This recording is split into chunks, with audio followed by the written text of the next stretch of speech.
Qui interviennent au lendemain du fiasco de la finale de la Ligue des Champions au Stade de France samedi soir. Oui, soirée si catastrophique qu'elle se débriefe en haut lieu ce matin au ministère des Sports. Vous avez sûrement vu ces images de jeunes qui escaladent les grilles, qui entourent le stade, des gens qui courent dans tous les sens, des policiers qui font usage de gaz lacrymogène, 105 personnes interpellées, 39 placées en garde à vue.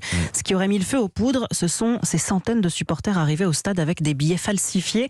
Guillaume Dominguez, comment ces problèmes de billetterie ont-ils pu engendrer une telle situation ? Eh bien, le faux billet, qu'il soit une simple copie d'un billet officiel ou une pure fabrication, est une pratique courante lors des grandes compétitions sportives.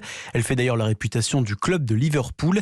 Mais selon Ronan Evin, directeur général de l'association Football Supporters Europe et présent au Stade de France aux côtés de plusieurs observateurs, il n'y aurait pas eu de dizaines de milliers de faux billets en circulation sur place. C'est un problème en tout cas qui a été communiqué à l'organisation du match, au pouvoir public, mais qui est marginal. Dans les quelques accréditations que j'ai pu voir, c'était des choses plutôt bricolées à la maison. On n'est pas du tout de l'ordre d'une mafia de billets qui aurait revendu des milliers de faux billets aux supporters de Liverpool. Ce qui a pu également faciliter la fraude, c'est le choix de la billetterie. La France avait demandé à ce que les billets soient numériques, mais les Anglais ont insisté pour un support plus classique, comme nous l'explique le commissaire David Lebars, secrétaire général du syndicat de police SCPN. Ce sont les Anglais qui ont imposé la billetterie papier. Et normalement, pour une finale, c'est une billetterie électronique qui pose moins de problèmes pour le contrôle. Et cette billetterie papier, qui a favorisé aussi la photocopie, a ralenti les passages dans les portiques, est une des causes principales du désordre auquel on a pu assister. Une réunion ministérielle en présence de l'UEFA et de la préfecture de police de Paris est organisée aujourd'hui à 11h pour tenter de cerner les dysfonctionnements,